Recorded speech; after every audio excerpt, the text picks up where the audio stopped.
आग बिना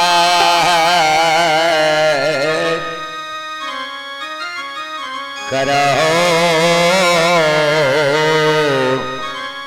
कर जोर हे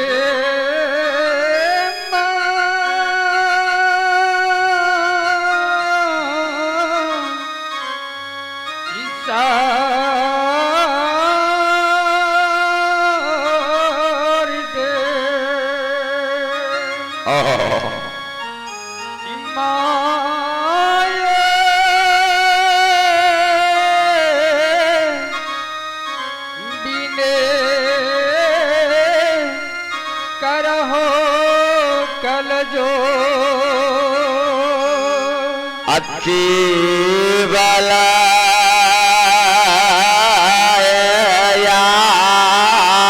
से तुम्हारी है साउंड ऑपरेटर से निवेदन है थोड़ा मिक्सचर की जैसा मिक्सचर करके बजावे। मोटा पतला आवाज है गवैया का पछकिया का थोड़ा मिलावट करें।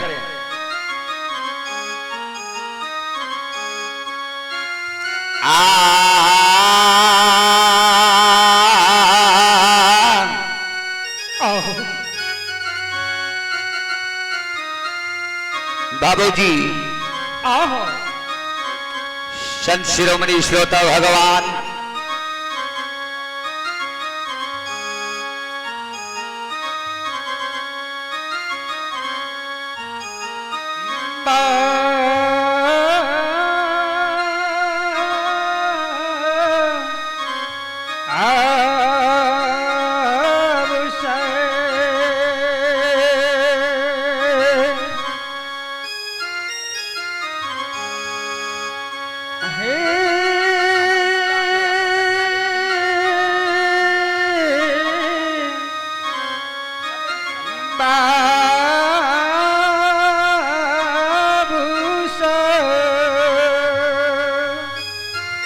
बाबूजी संत शिरोमणि श्रोता भगवान जय हो भक्ति स्वरूप हमारे माँ बहन जय हो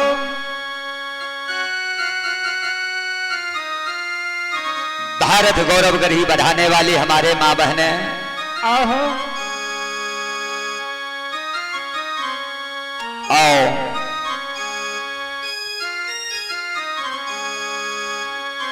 परिचय दिलाबै छी आहो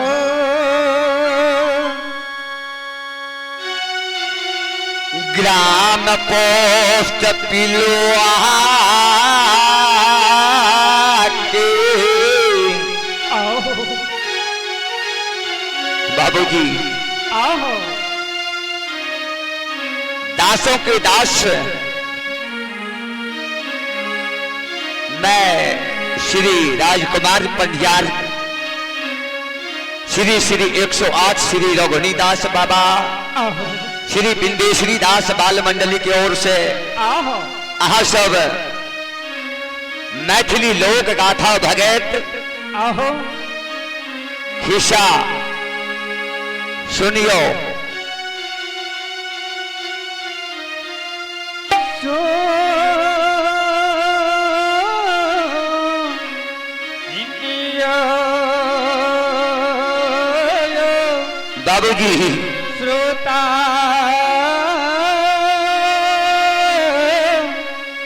धर्मा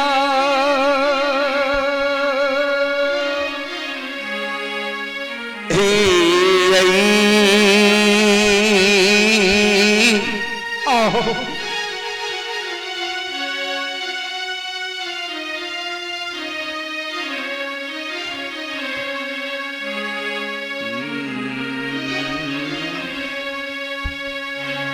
हे यो कभी कहिए किया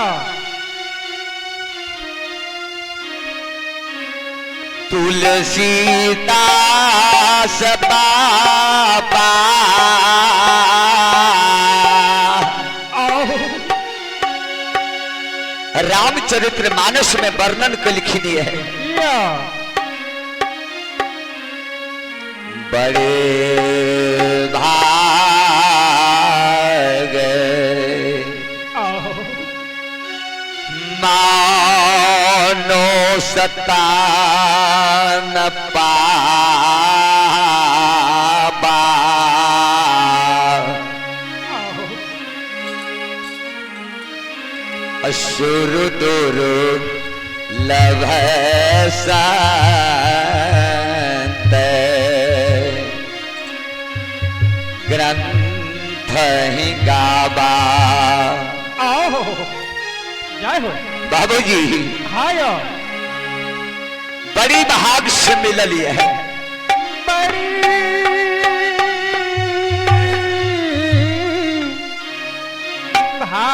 भाग से ये मानव रूपी शरीर बड़ी भाग से मिलल है आहो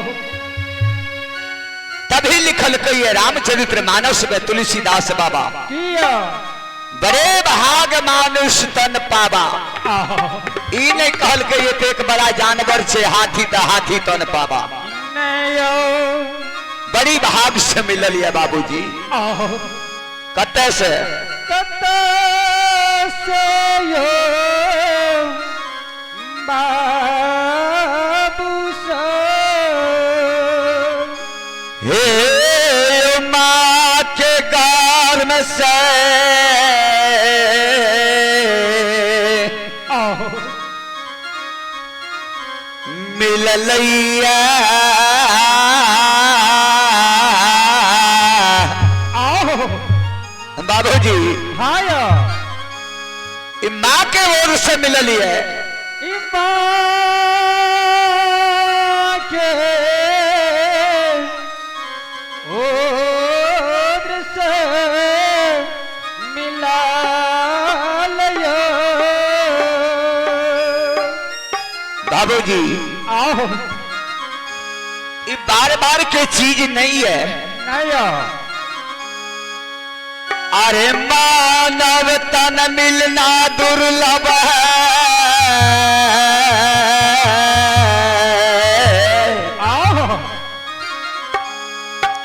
अरे मिल ही न बारंबार।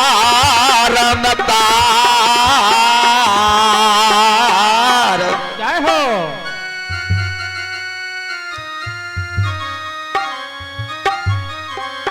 जो तरबर से पात गिरे हो,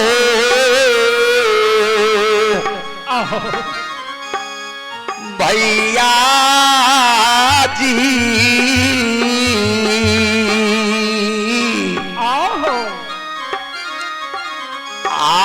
आरे बहरी न लागत डार, सिया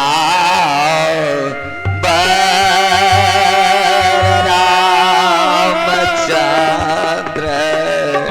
शंकर जी संत शिरोमणि श्रोता भगवान, जय हो। यह मानव रूपी शरीर बार बार का चीज नहीं है, नहीं है, एक बार मिलता है। आहो ये माँ के गर्भ से मिलता है। आहो।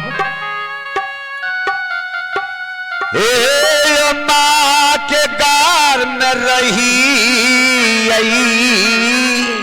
आहो। दसो ना जोड़ना रही आहो।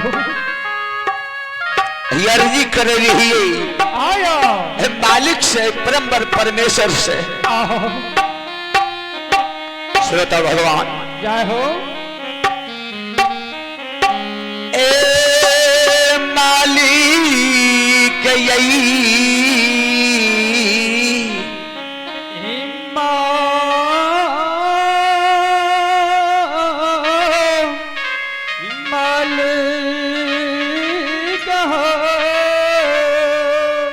यही माँ के ओर से निकालो, ये भवकोप से निकालो। तोर भगती भजान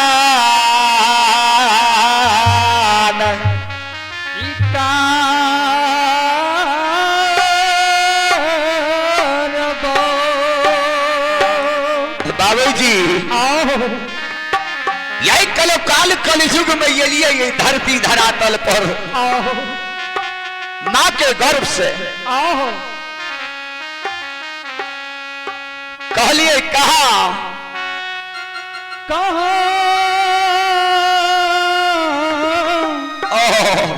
गचना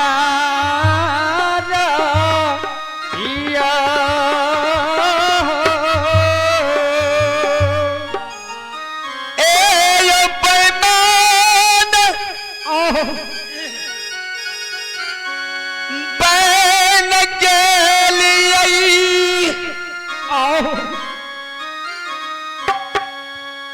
बेईमान बन के लिए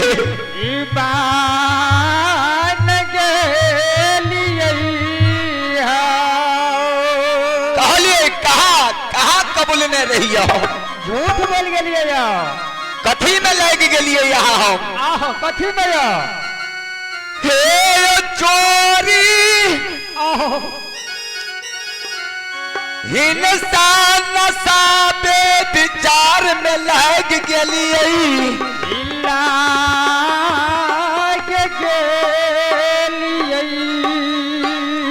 भक्ति का भूला गए बाबूजी।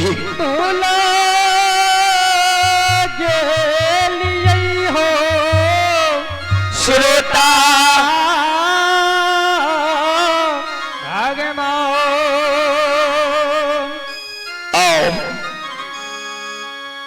कभी कही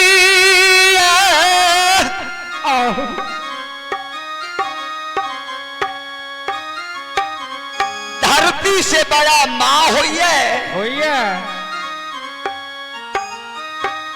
हैया समान से आओ बड़ा पिता होई है पिता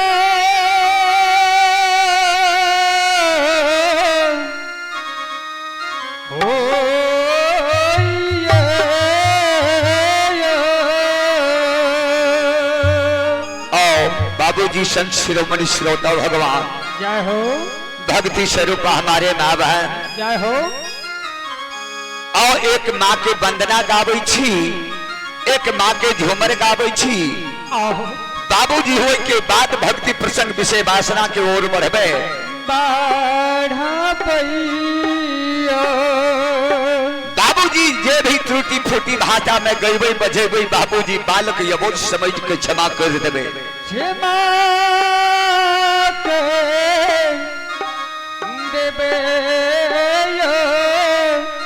श्रोता गंध भगवान किए संसार में बड़े बड़े गबैया बाबू बजबैया बाबू ये कोई गाय के पुत माय फेंक के पुत इस संसार दुनिया में अंत नहीं है जय हो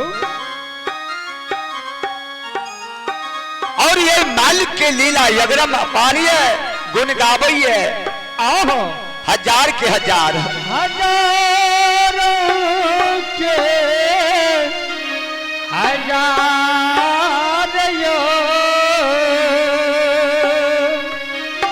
आओ एक माँ के झूमर गावै छी आओ बोलो बोलो माँ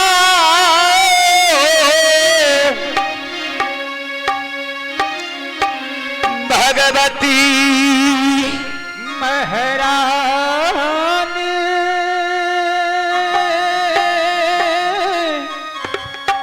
यह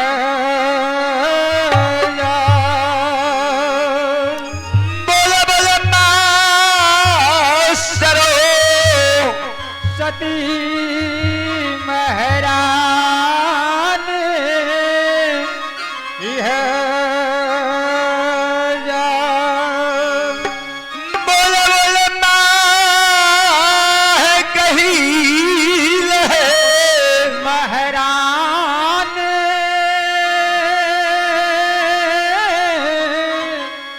यह ग्राम देवता की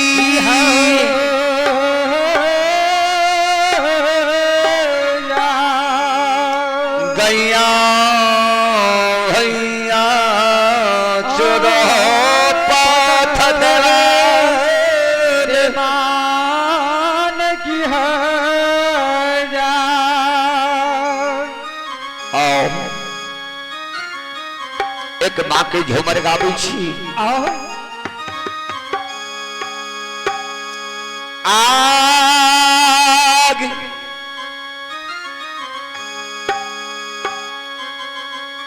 सजही में आओ बीनती के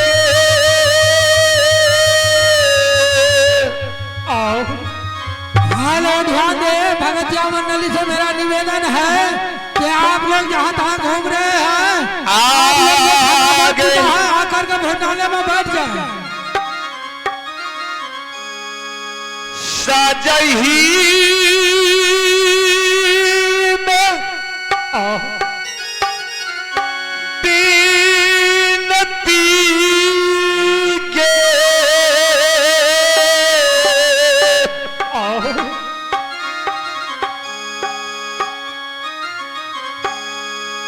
पठलियो मैया के कही आओ लागे आओ पठलियो मैया के गही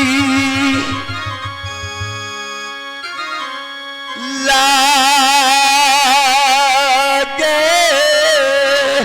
आहो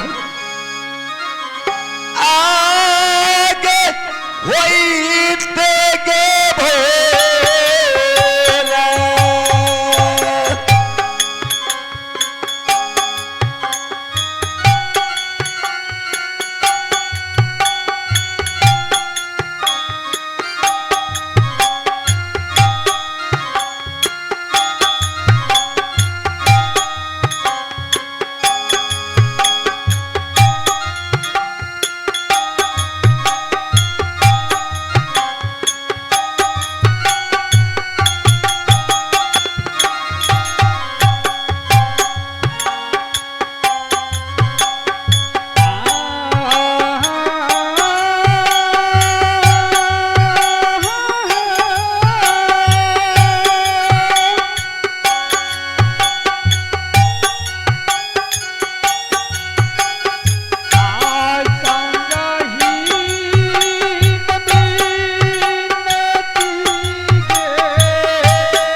सेवक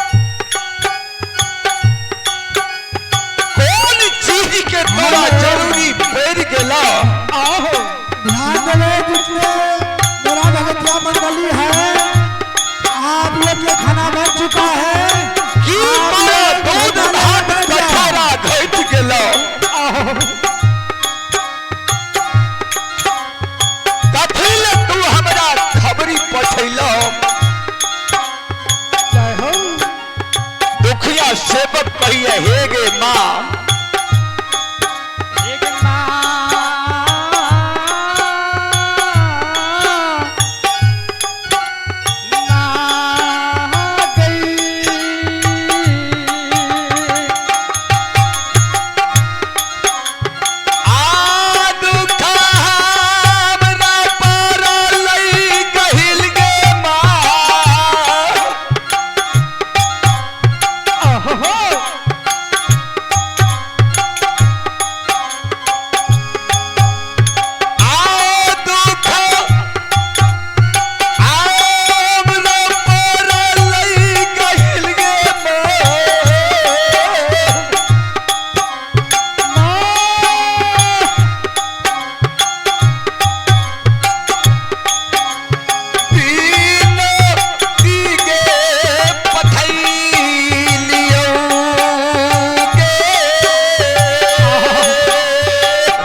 सेवक कहै छै हे माँ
बोले सच्चे दरबार की।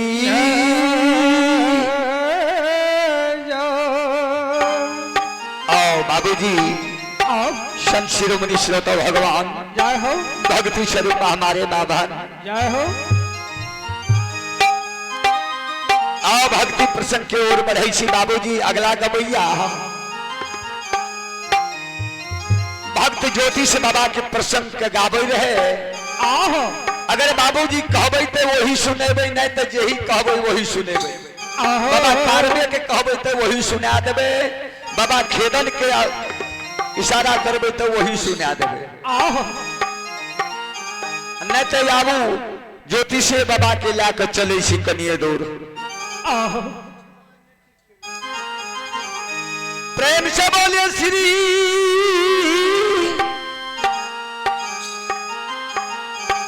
श्री दाता